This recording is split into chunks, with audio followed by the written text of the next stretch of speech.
What we have seen here is you predicted passengers using promotional budget, but that was in isolation. You predicted passengers using inter-metro flight ratio,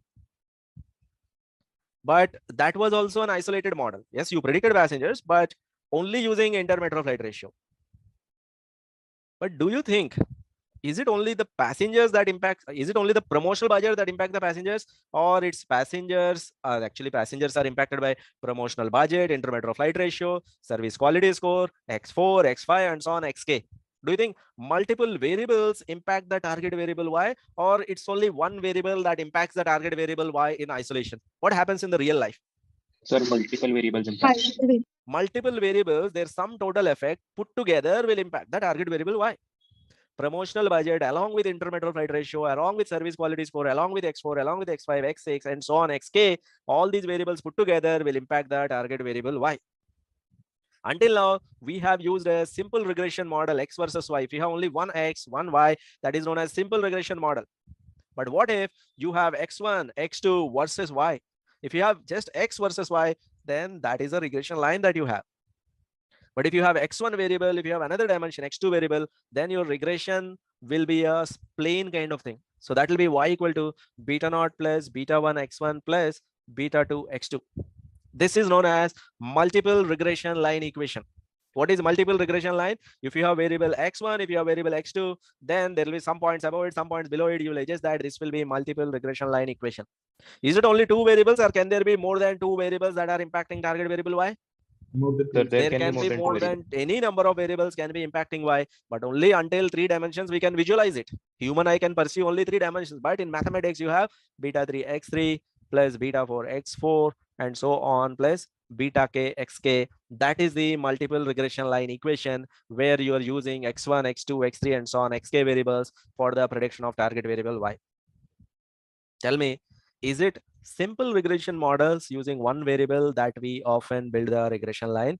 Is it multiple regression model that we use in the real life scenarios? When you're working on real projects, is it multiple variables that will impact the target, or it is only single variable that will impact the target? Multiple variables. Definitely multiple variables. That's the real world. Real world is multivariate. Your target is dependent on multiple features. These are known as features. These X variables are known as features. Your target depends on multiple features. What is the advantage of using multiple features? Maybe if you are using only one feature, it may not give you good R square value. It may give you 24 or 25 or 30% R square. If you are using multiple features, then there is a high chance that your R square will increase, because these, maybe there can be some other powerful predictor features in this list. Or if one variable itself is giving you good R square value of 80%, maybe by adding a couple of more variables, you may get slightly better R square. From 80, you can push it to 85 or 90 or 92 or 93 or 95 or something like that, if considering that you are having some features that are having the impact on the target. So what I'm trying to say is, the real world scenarios, though we have started with simple regression model, that was for our understanding of the concept to visualize what happens.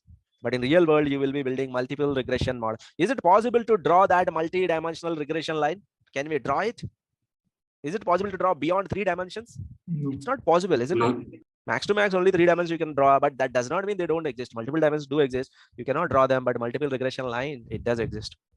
So how do you build a multiple regression line when you're working on Python? How do you give that information to Python? There's only simple change in the code. You use the same code.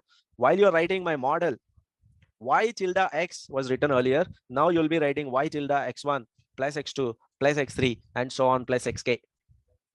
It's not a literal summation here. It's a way to tell Python that use x1, x2, x3 and so on xk features for the prediction of target variable y. Consider all these features for the prediction of the target variable y. Okay. In return, Python will give you beta naught, beta 1, beta 2, and so on, beta k coefficient values when you are predicting the target variable y. What is the advantage? Maybe this model will be better than the single predictor or single feature model. Maybe if your model with single feature is already good, maybe if you're adding meaningful variables, it will be slightly better than the previous one. Okay. So go ahead, build this model. Tell me what are your observations from this model. Go back to your code file, build this model, and tell me what are your observations.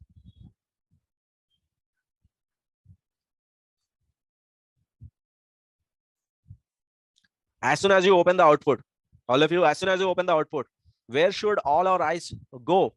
The first measure that is most important. Tell me one most important measure in the output window that you look for. R square. Yeah. R square. What really matters? What is the most important thing?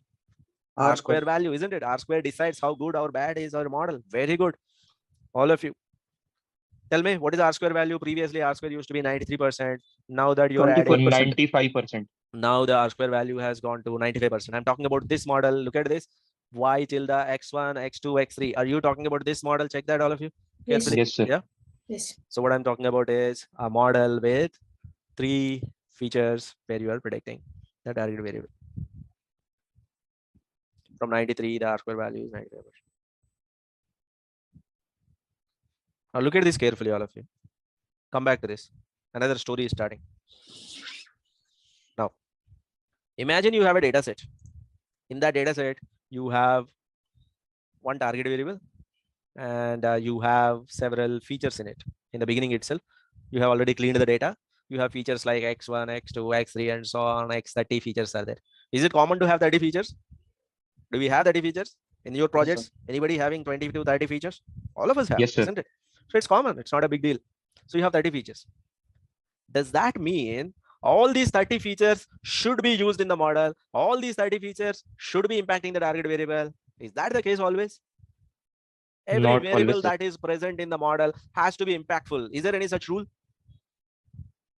Is there any rule that every variable that is present in the model, it has to be very much impactful on the target variable? There is no such rule, isn't it? For example, let me give you an example. You are predicting the risk associated with a customer. Look at this. You are predicting the risk associated with a customer. This is the target variable. You have variable x1, variable x2. Variable x1 name is number of existing loans. Number of existing loans. Customer A has 9 existing loans. Customer B has 1 existing loan. Who is risky? A. A A. is risky. So is it fair to say variable x1, number of existing loans, is a good impactful feature that should be kept in the model? Is it a good idea if I keep that in the model? It will give me a Yes, good sir. idea on the risk associated with the customer. That should be kept in the model, isn't it? There's a use of keeping that. It will help me to predict. Yes or no? Do you think number of loans matter? It does matter. Yes.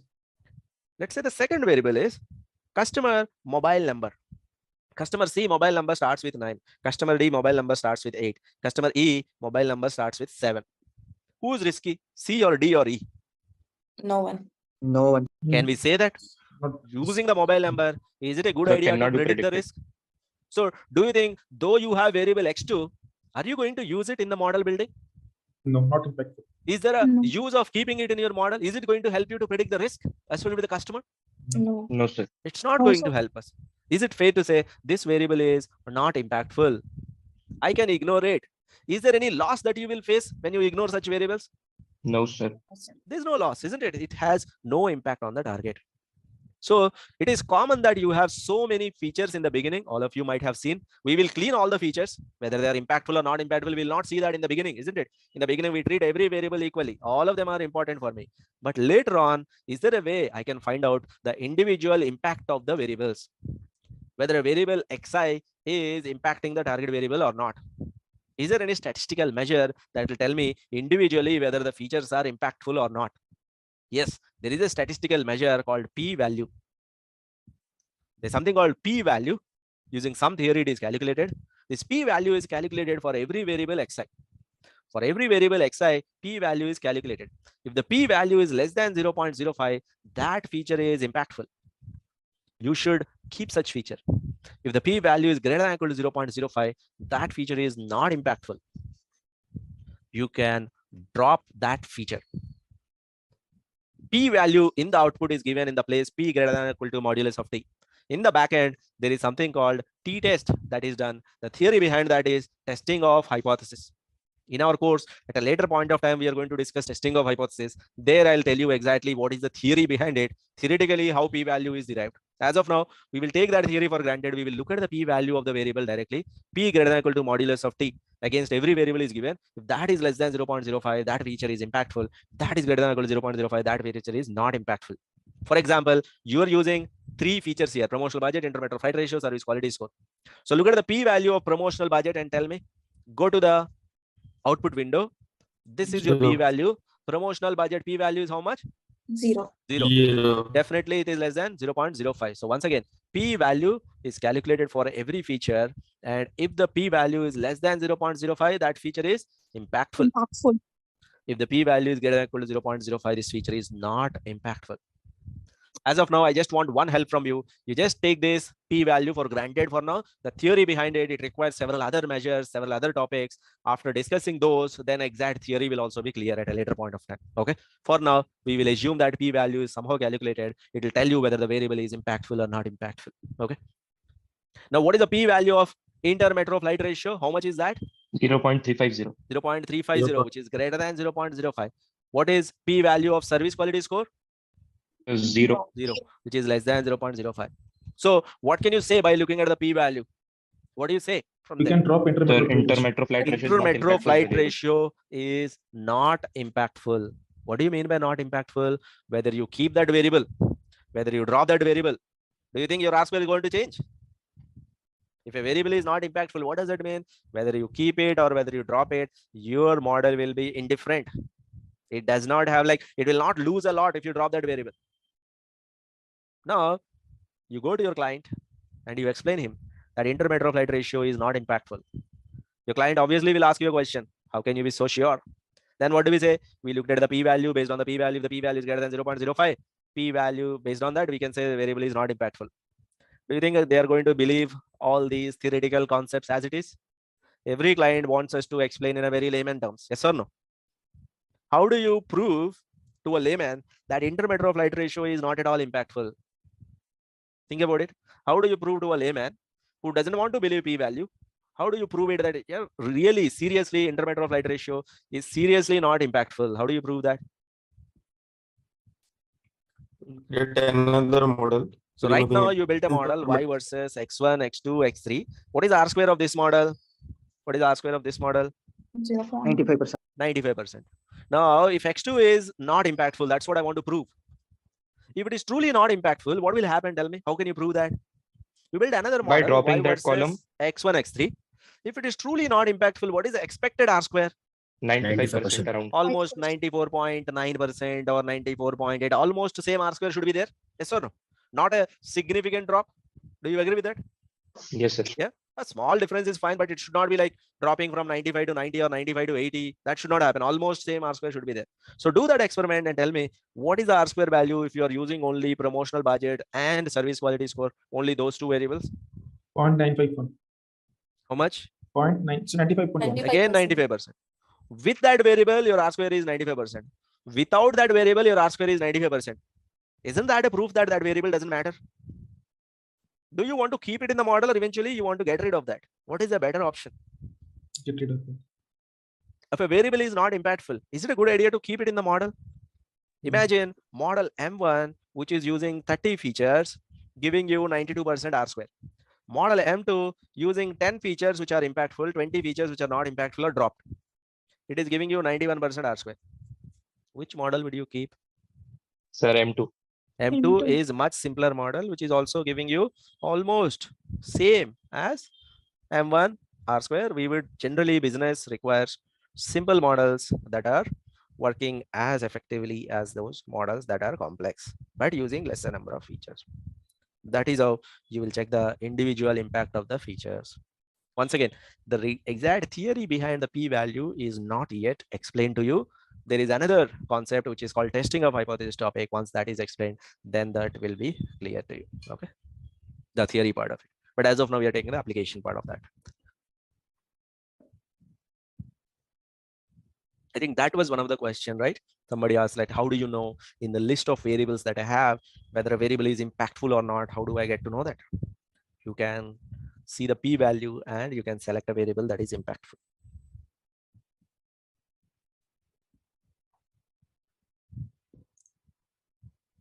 Now, when you see the output, there's one measure called adjusted R-square. All of you, have you observed it already? Yes. Yes, sir. Adjusted R-square is given. A lot of times in the real world, people are not using adjusted R-square, but there is a particular use of adjusted R-square that you will find it very, very helpful. Let me explain you the concept of adjusted R-square using a simple example. This is a small simulated data It's not a real data set. Just to explain the concept of adjusted R square, I have created it. In this data set, what you need to do is you have to import this data, build model M1, which is trying to predict target variable Y using 3 variables. That is model M1. For that model, look at the value of R square, look at the value of adjusted R square. Build model M2, which is Y versus X1, X2, and so on, X6 variables. Look at R square, look at adjusted R square. Model M3, Y versus X1, X2, and so on, 8 variables. What is R square? What is adjusted R square? So tell me these values for model M1, M2, M3. What are the values of R square, adjusted R square? Give them to me in the chat window. M1, R square, adjusted R square. M2, M3. Give them to me. Then I'll explain you what is the concept of adjusted R square.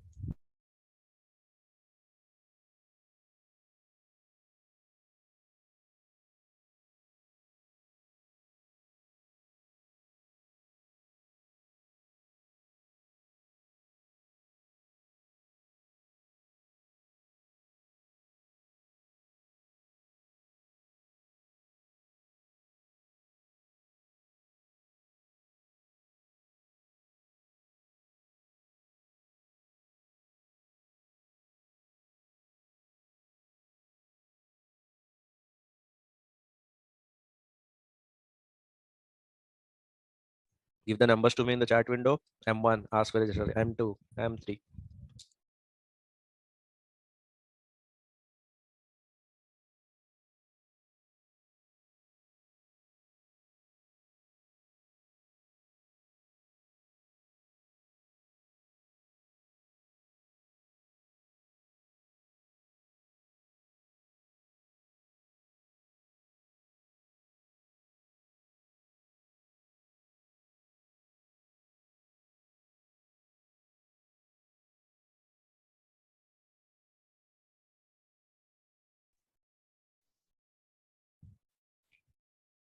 M2, R square is 71%. Adjusted R square is 37%.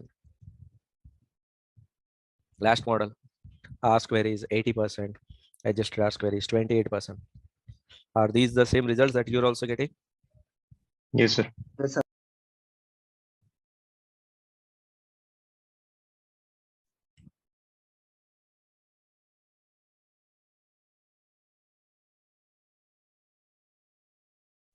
As you can see, if the variables are increasing 3 to 6 to 8, what's happening to R square?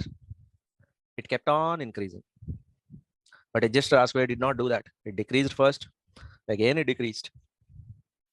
Now the concept of R square, the formula of R square is most widely used and it works at most of the places.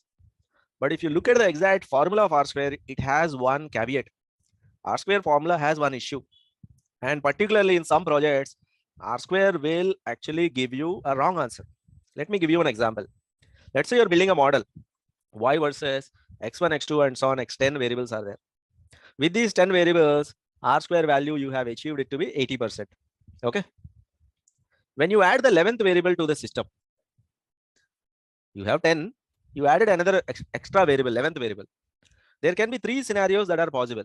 The first scenario is the variable is very much impacting on Y. It's a very powerful impactor.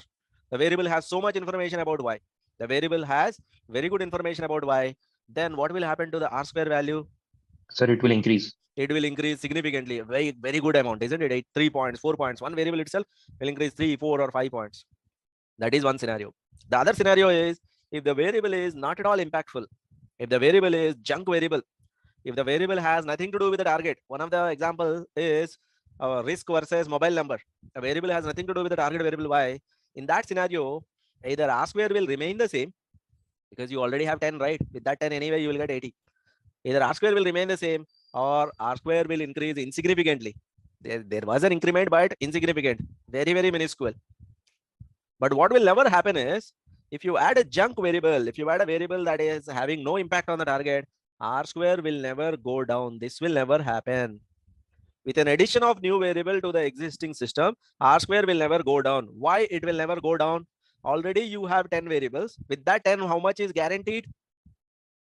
80%. 80%. If you are bringing a new variable, either that variable will bring extra information or It will not. No information. No information. That means it will not bring any negative, or there is no way that predictive power of these variables will reduce. That will not happen. Okay. So bringing a new variable will never reduce the value of R square. Now that can be a problem sometimes. Most often from my experience, what I can say is if you add a junk variable to the system, most often it will increase insignificantly. This is what you're going to see most often. After observing it, I kept on adding several variables. 200 such variables I have added. X11, X12, X13, and so on, X200. What will happen? 80.01, 80.02, and so on. One day R square will be 100%. Does that mean this model is exactly 100% accurate model? Whatever the prediction it is giving, exactly the same values you will get?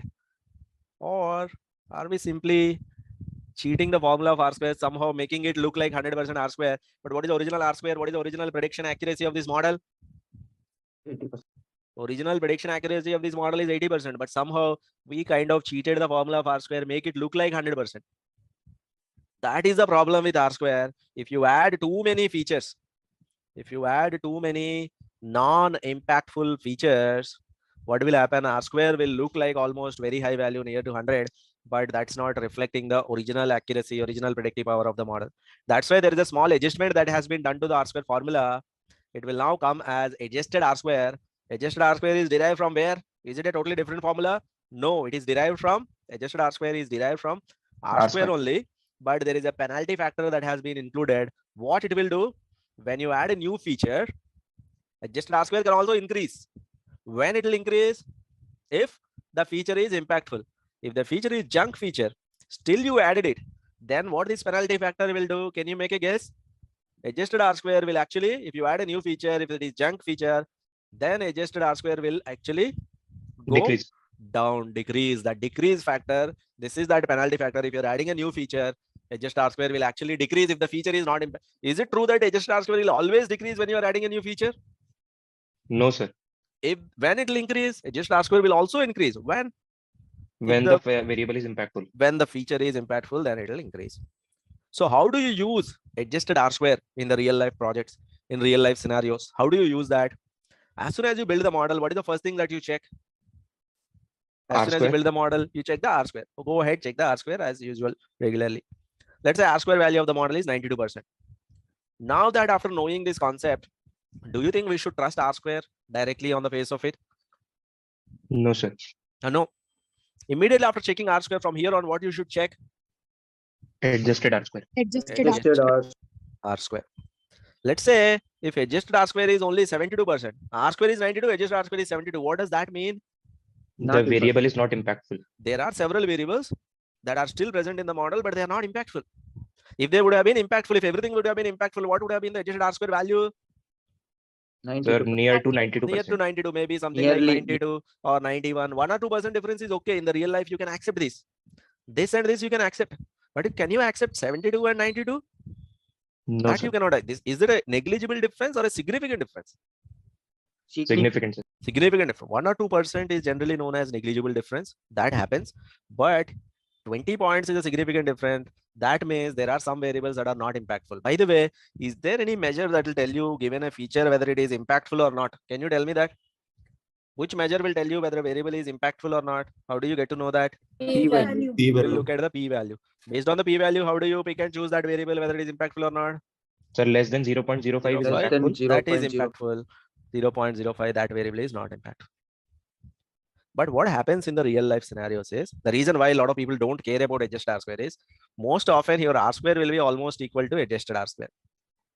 In every project that you do, you tend to see that your R square is equal to adjusted R square. Here somehow I simulated this data to make it very wide like this. But in most of the projects, your R square will be equal to adjusted R square. Only there will be a huge gap between R square and adjusted R square when there are too many unimpactful features. Too many non-impactful features are there in your model. Too many of them. That means more than 30 features are there in your model which are not impactful. Then you may start seeing R square, adjusted R square very far away. Otherwise, there'll be almost same 1 or 2% difference. That should be fine. In most of the cases, R square, adjusted R square will be same. That's why people don't pay attention to this. But what is the specific use of adjusted R square? What happens to adjusted R square when you have too many features that are not impactful? Then what happens to the R square, adjusted R square? Adjusted R square will be much lesser than R square. So the question that comes to you generally is, How do you interpret adjusted R square? What is the use of it? So one of the scenario is R square is 92%, adjusted R square is 72%. What does this tell you as a data scientist? What do you understand from here? That's the only question that you will get. What does that tell you?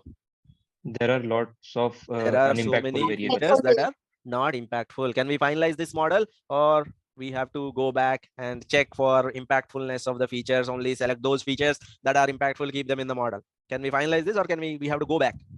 Sir, we have to go back. We have to go back and check only the features that are impactful, only keep them, and drop the features that are not impactful. Are you with me, everyone? Have you understood the use of adjusted R square? It's like an internal measure. Finally, R square is the only measure that is reported. Finally, R square is the only measure that the whole world follows. But before finalizing R square, what do we make sure? We make sure that for our model, R square and adjusted R square are almost same. That we will make sure. Then you can use either R square or adjusted R square. Clear, everyone? Let's pause here, take some questions before we move on to the next subtopic within regression.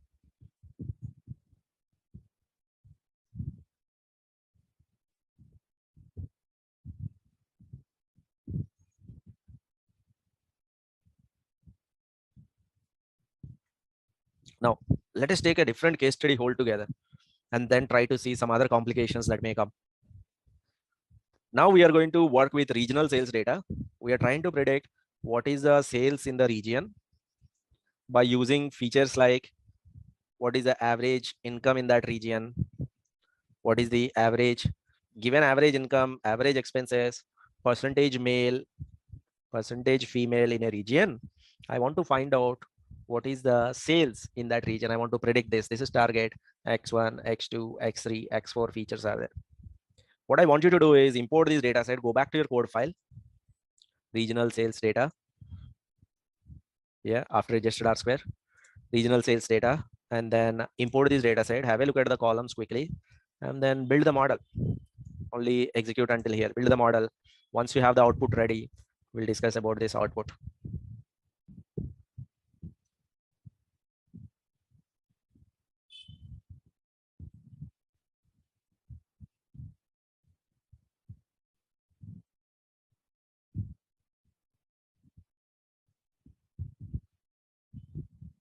Right? Are you ready with this output?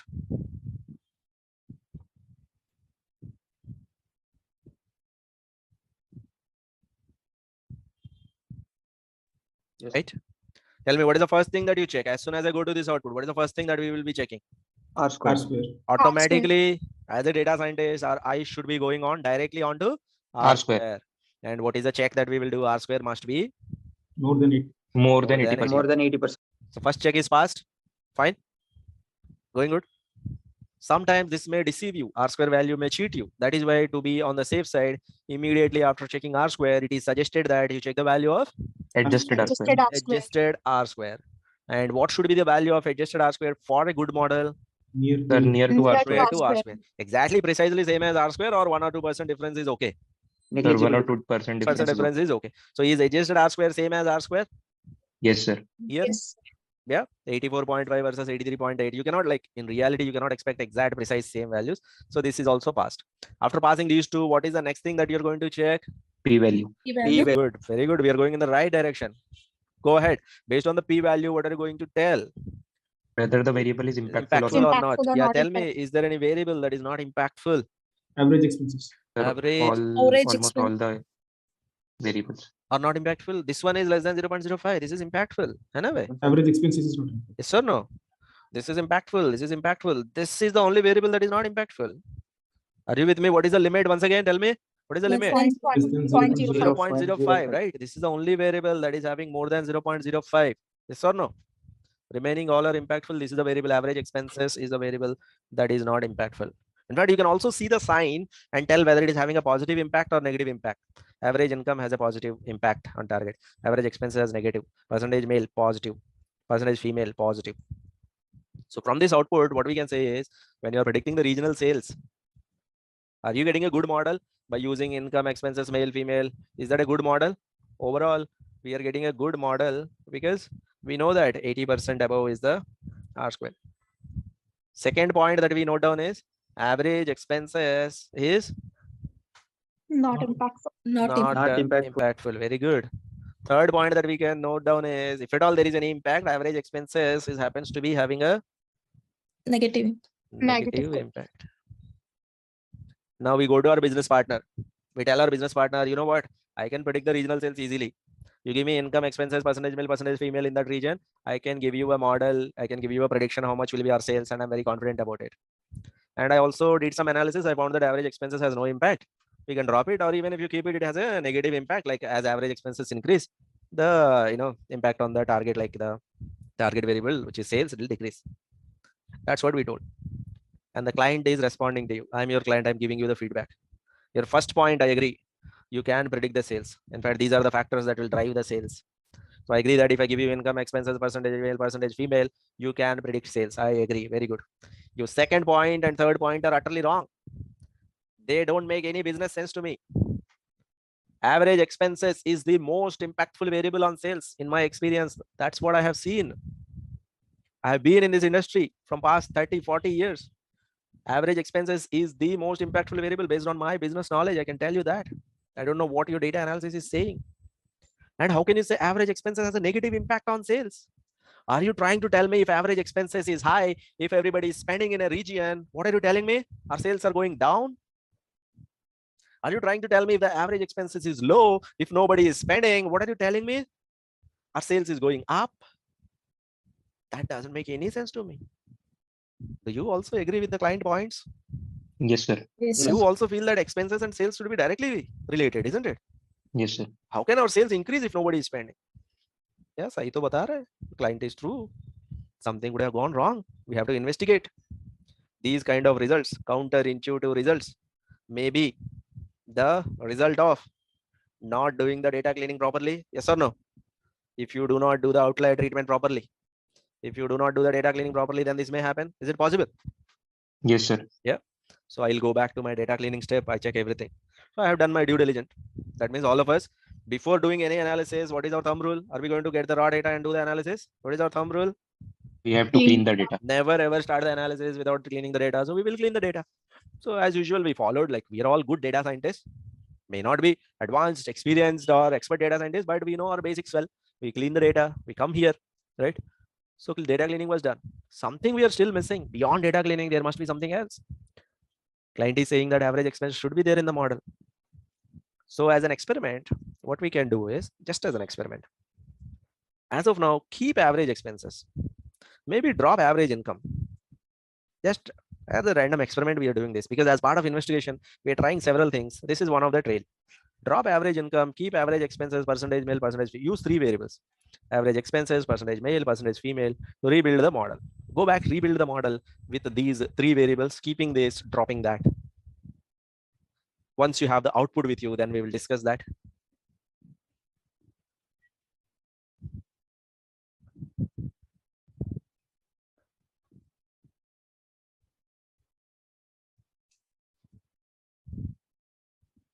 Now the p-value is 0. First things first. No, sir. What is the R first thing that value we is take in the output? 83%, sir. R square. R square value is R square 83%. value is 83.8. Is it almost same as the previous R square, or is it significantly dropping? Sir, almost same. It's almost same, sir. Almost same. No need to panic here, isn't it? From the model prediction point of view, this is not a very poor model. Can I say this is very poor model? This is very good model? No, sir. No. What about adjusted R square? Almost same, sir. 83.2. Almost same. No Almost difference same. at the overall model level. Can I make that statement? Yes, sir. Yes, Yeah. sir. 1 or 2% difference that happens in the practical life. Yes or no? Yeah. Yes, sir. So that is fine. Why this 1 or 2% difference happens? Because you might have seen the variables when you're doing the data cleaning. We assume, right? The perfect box plot was not there. Perfect things were not happening. Because of that issue, there can be 1 or 2% difference here. But where is that monumental change that you have observed? Where is that huge difference that you have observed? Not at the R square level. Where did we observe? P value. If you look at the average expenses P value, now it is less than 0.05. That means average expenses is impactful. What else have we observed? Average expenses has now positively impacting. Positively impacting. So I have built a model 2. Yesterday in the client meeting, client told that these two are utterly wrong points. Now today I have another meeting with the client. I have built model M2. Previously, yesterday model was M1. Today's model is M2. I'm saying that I can still predict sales with the same confidence. Yes or no? Can we Yes, sir. predict sales with same confidence? Yes. Second thing is, now I'm saying average expenses is now, earlier I told Positively not impacting. impactful. Now I will say impactful. Also it is, average expenses is Positively impacting. positively impacting. What's happening? Model M1, model M2. Tell me one thing. Did you go back to the data set? Did you change any values in average expenses column? No, After sir. कुछ change किया क्या? Did you change any data points in average expenses? Or have you used precisely the same data points in average expenses in model M1 and model M2? Tell me. So same data points. Same data point. How can you use the same data points? Sometimes you're saying average expenses is negatively impacting. Sorry, average expenses is positively impacting. Isn't that contradictory? Can we go to our client and agree with him? Do you think he's going to believe us? Using our data analysis, once I'm saying it is negatively impacting. Now I'm saying it is positively impacting. Yes, we are agreeing with him. But do you think he's going to continue this model? There's something that's grossly going wrong in the back end, isn't it? We need to be careful with that. Usually, this kind of situation, you will fall into this kind of situation when there is interdependency between these features. When these two features are interdependent on each other, then you cannot really trust the beta coefficients. What do you mean by interdependency? Average income in a region and average expenses in a region are connected to each other. For a family, if income is high, expenses will be automatically high. For a family, if the income is low, expenses, they have to be low. Is that a right statement? Do you believe that income and expenses are very much related to each other, or they don't relate to each other at all? Sir, very much related to each other. Very much related to each other. In fact, for the most of the portfolio, if income is X dollars, people tend to spend around 65% of their X dollars. Do you believe in that? We tend to spend a portion of whatever we earn.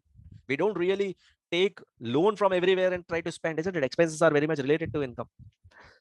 Which means if I give you either X or 0.65 into X, does that really matter? From the model point of view, are these really two different dimensions of information the model is getting, or it's just one dimensional information expressed in two different columns? Tell me. Though it is income and expenses, is the model getting any additional information from an extra variable called expenses? No. No, sir. If I give you income, can you guess expenses? Yes. Another example is, for example, you have income in dollars. That is one variable that you have. Another variable is income in rupees. Tell me honestly, this is variable x1, variable x2.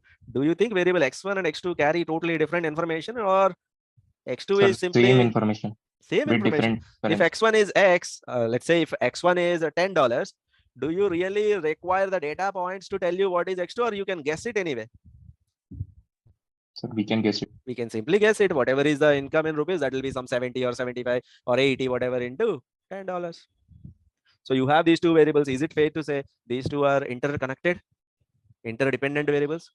Percentage male in a region, percentage female in a region. If in a region percentage male is 50%, roughly what will be percentage of female? Roughly 50%. 50. If the percentage of male is 55%, roughly what will be percentage of female? 45. 45. If this is X%, roughly what will be female? 100 minus X. Is it fair to say percentage male, percentage female, they don't carry two different dimensions of information? It is pretty much same information, but it is expressed in 2 units. Yes or no? This Yes, type sir. of variables which are interdependent, when the variables are interdependent, you cannot really trust the coefficients. That phenomenon is known as multicollinearity. What is multicollinearity? Interdependency between the features is known as multicollinearity. Two or more variables giving the same information is known as multicollinearity. Duplication of information is known as multicollinearity. Redundancy of the information, carbon copy of information, two or more variables related to each other is known as multicollinearity. Let's say when you are building a model, y versus x1, x2, and so on, xk. Sometimes x1 is related to x2, sometimes x1 is related to x9, x1 is related to x3, x25, x36, x1 is related to x4 and x13. Any variable multicollinear, sometimes x5 is related to x19, x23. Interdependency between the features is known as multicollinearity. Let me prove once again why multicollinearity is an issue. What is the problem that it causes? For example, you're building a model. You finally found that y equal to x1 plus 2x2 minus x3. That's the model that I got. Yes, there was multicollinearity. X1 was 2 times X3, but I don't care. What's the problem here? Model aa gaya. I have the model. I don't care. I have got the model. What is the issue? I don't see any issue here. Now tell me that can be rewritten as y is x1 plus 2x2 plus x3 minus 2x3. Look at that. Tell me equation 1 and equation 3. Are they one and the same? Equation 1 and 3? Yes, sir. Because minus x3 has been rewritten as plus x3 minus 2x3. Both are one and the same. There's no difference, right? Now tell me, can I rewrite that as y equal to x1 plus 2x2 plus x3? In the place of minus 2x3, I can substitute X1. minus x1. Yes or no? From which equation I can substitute that? 2. Second equation. That will be y equal to this x1, y equal to 2x2 plus x3, which is equation 5, derived from 4, derived from 3, derived from 1. Equation 1 and 5 are essentially same equations. Equation 1 and 5 are one and the same. There is no difference between them. But if I go to equation 1, if I ask you the relationship between x3 versus y, is it a positive relation or is it a negative relation? According to 1, this equation, the relation between x3 versus y, that is a negative relation. If I come here and ask you the question, the relationship between x3 versus y, is that a positive relation or a negative relation according to 5th Positive. equation? Positive relation. Positive. If I come here, if I ask you the relationship between x1 versus y, is that a positive relation or a negative relation between x1 Positive. and y? Positive. If I come here and if I ask you x1 versus y, is that a positive or a negative relation? And no relation here. There is no x1 at all, which means no relation. Sometimes I'm saying negative. No, sorry, positive. Sometimes I'm saying positive. No, sorry, no relation. Don't you think these are all contradictory results that I'm giving? Can you tell me what is the cause of all this contradiction? Which equation is causing all these contradictions? Second. So First equation or Second the one. second equation? This is the one, right? If I could not express x1 as 2 times x3, then it'll be no such issues, isn't it? This is the equation that is causing all the contradictions here. X1 is 2 times x3, x1 and x3 are related to each other. What is this known as? The interdependency between the features. This is known as multicollinearity. Multicollinearity. One of the most widely asked interview question. Any data science interview that you go, one question will be common in them. What is multicollinearity? So let's explain what is multicollinearity. Interdependency between the features is known as multicollinearity. Redundancy of information, 2 or more features giving the same information is known as multicollinearity. Carbon copy of information between the variables, relationship between the variables is known as multicollinearity. Can you explain what is multicollinearity to a layman now? Interdependency between the features. Yes, sir. Yeah. Now let us see how do you detect multicollinearity, because in our data set it can be so many variables can be there, right? There can be 40, 50, 60, 100 variables are also possible. Is it possible to have 100 variables in a data set and we are building a model on that? Possible. Right. So how do you detect multicollinearity? Here is the process. When you are detecting multicollinearity, you can forget about the target variable. Why? Why can you simply ignore target variable when you are detecting multicollinearity? Because multicollinearity is something that is related to only features. The dependent variables. Features, isn't it? Dependent or x variables. These are called independent variables. These are not dependent. That's an easy way to look at it is features. You can call them as features. Okay. Now take x1. Try to use x2, x3, and so on, xk. Try to build a regression model. Try to predict x1 using all the other variables. Let's call that as regression model 1. You're trying to predict x1 using rest all variables. Calculate the R-square value. R-square value of that model, okay, comes out to be, let's say, 95%. Let me call that as R1 square, because I should not confuse that with original R square of the model. If R1 square is 95%, that is x1 versus rest all. What does that mean? What does that mean? You can very well predict x1 using rest all variables. Yes or no? All the variables have the power to predict x1.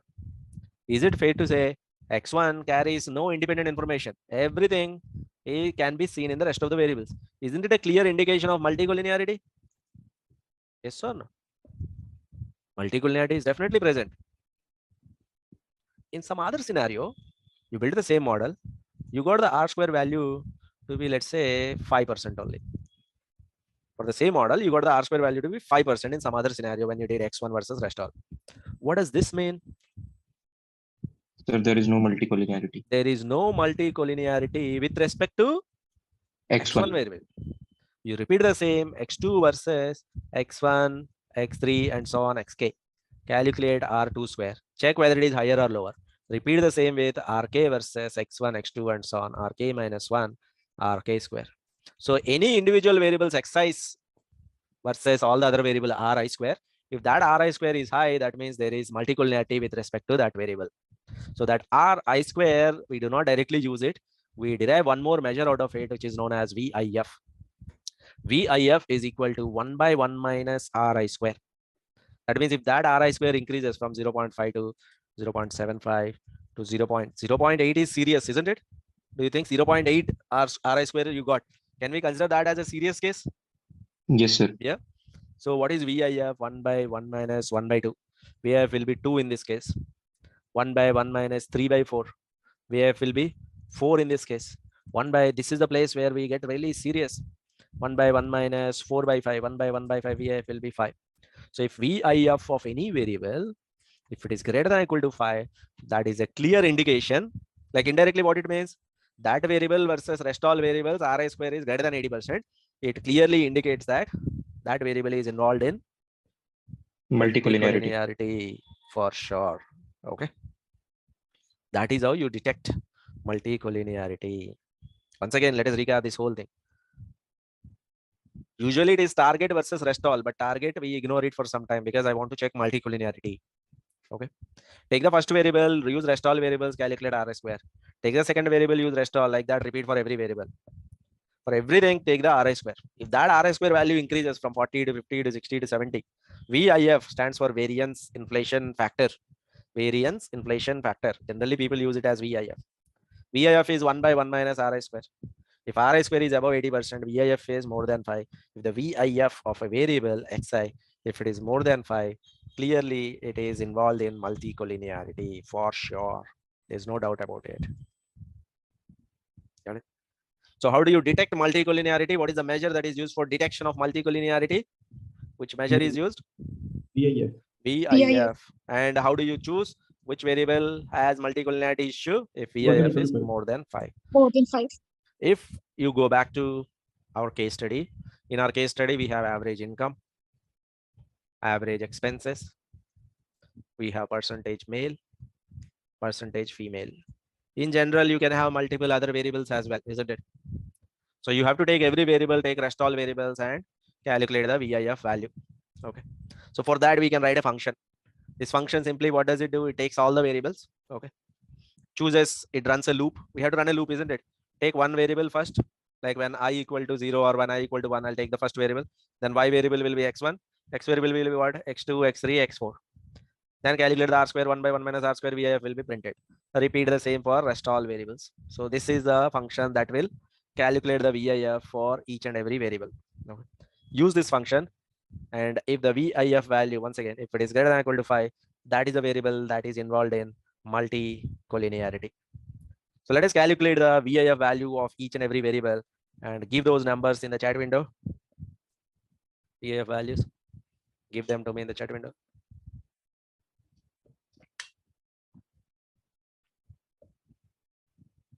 Average income has a VIF of 863. Average expenses has a VIF of 862. Percentage male has a VIF of 11.31. Percentage female has a VIF of 11.48. Once again, tell me, when do you say the variable is involved in multicollinearity? Sir, when it is greater than 5. 5. Is it greater than 5? Of course, yes. Is this? Of course, yes. Is this? All the 4 variables have more than 5 VIF, which means we drop all 4 variables. What the hell? Are we really going to drop all the 4 variables? There is a small twist in this tale. Look at this. All of you focus on this. Y versus x1, x2, x3 is your model. Okay. Let us suppose x1 is 2 times x2. There is a kind of multicollinearity existing. When you're calculating VIF of x1, which is x1 versus x2, x3 model, what will be the value? Will it be more than 5 or less than 5 for VIF of x1? More than 5. It will be more than 5. When you're calculating VIF of x2, which will be x2 versus x1, x3, will it be more than 5 or less than 5? More than 5. Because it is x2 versus x1, right? This can be rewritten as x2 equal to 0.5 times x2. So this will be more. Imagine x1 is income in dollars. Imagine x2 is income in rupees. Income in dollars will also have VIF more than 5. Rupees will also have VIF more than 5. Does that mean I drop both dollars and rupees, both of them? Sir, one of them. Any one of them I have to drop. If I drop both of them, I lose the information on the income dimension altogether. Yes or no? When you are working with VIF, the variables that are related anyway, both of them will come VIF more than 5. You have to drop the most redundant one. Most redundant one. The one that is the most redundant, that's what you have to drop. The variable that is most redundant. That means the variable that has the highest VIF, that you need to be dropped first. Automatically the other variables will get corrected. So out of these, am I going to drop all the 4 variables? No. No. Which variable am I First going to one. drop now? Average income. First one. This one will be dropped. Are we dropping it because this is variable x1? No. Highest VIF. Oh, The variable that has the highest VIF. That will leave you with 3 features. Can I assume that anyway 3 features are there? Definitely these 3 features will be definitely independent among themselves. Can I think of that? No, sir. Or do we need to check VIF once again within this system of these 3 features? By dropping the average income. Do we need to check or can I keep all these 3? Sir, we have to All check. these 3. So recheck by dropping average income. Now you have 3 features. What are the updated values of VIF? What are the updated values of VIF?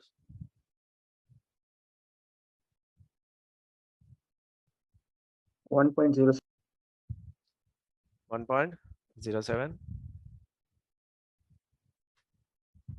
11.29, 7.29. 11.41.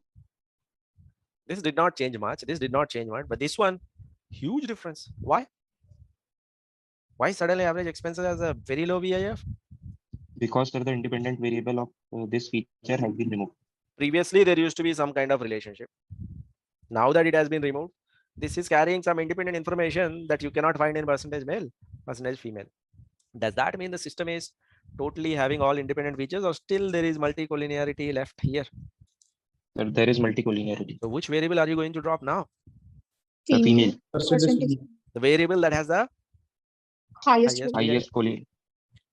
That will leave you with 2 features. If there are 2 features, is there always a guarantee that those 2 have to be definitely independent, or do we need to check that? We cannot assume anything, isn't it? Go ahead, check that. Tell me what are the updated values of VIF? 1.01. Sir, 1 and 1.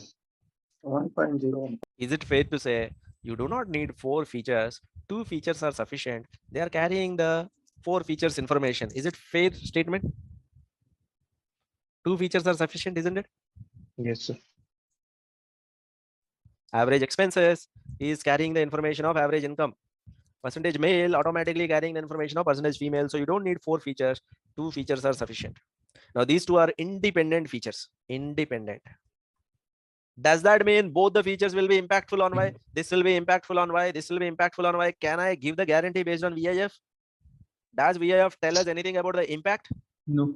No, sir. No, sir. What will tell you about the impact? It's not VIF. P-value. What will tell P you? value, sir. That is a different story altogether. P value.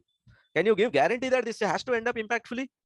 Can you give guarantee that this has to end up impactfully since they are independent? No. P value tells us whether a feature is impactful or not. All of you, once again, the clarity is P value. What does it tell you? X versus Y. Y. VIF. What does it tell you? X versus X1. X versus X only. Yes or no? Whether these 2 are like this, you can call that as XI versus XJ. This is XI versus Y. So is it possible that out of these 2, we may end up with only 1 variable? Is that also possible? Possible.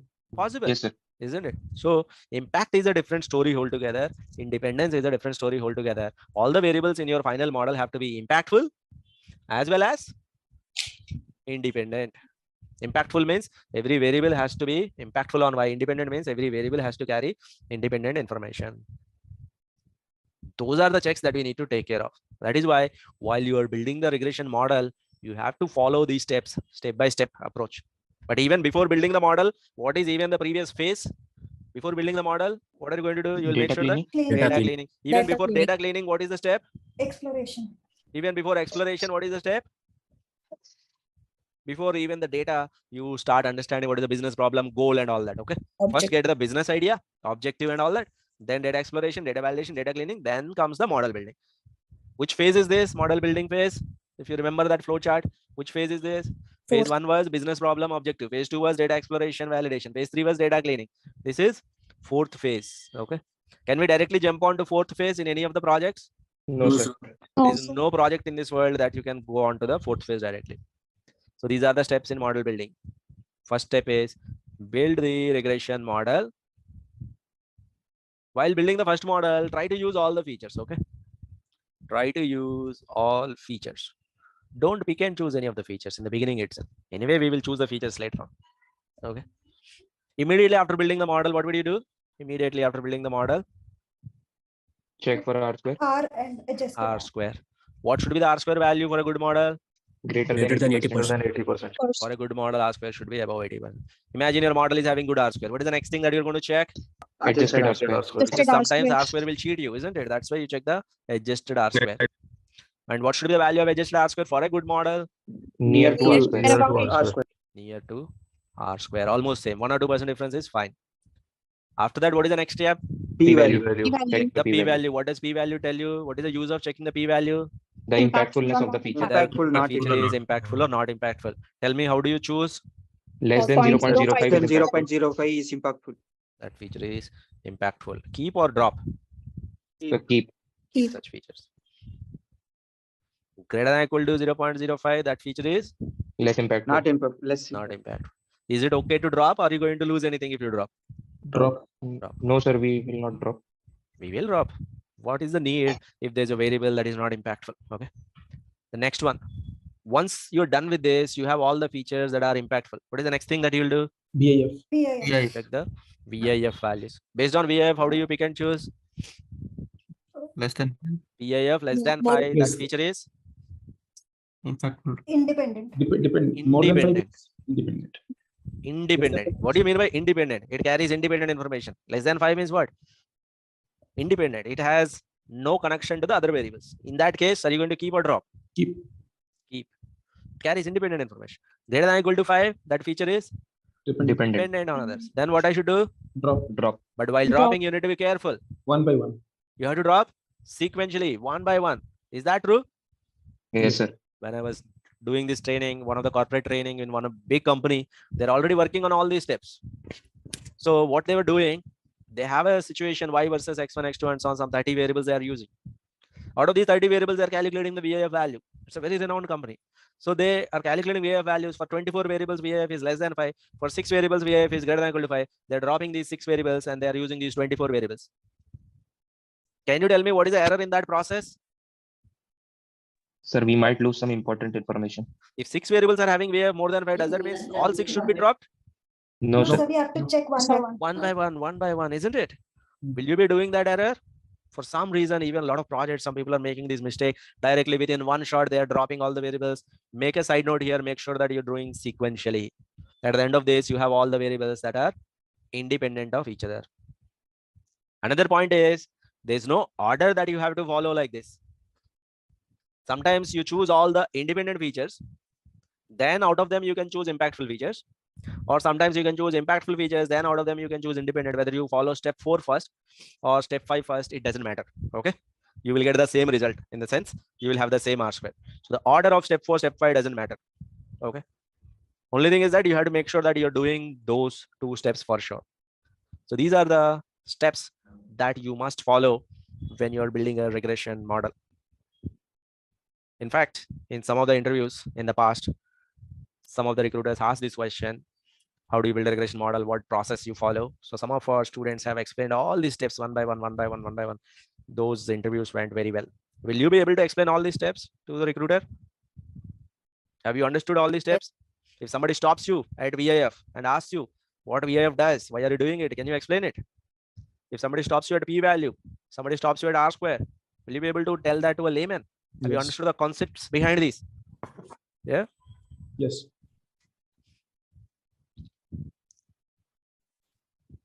So that is the story of regression.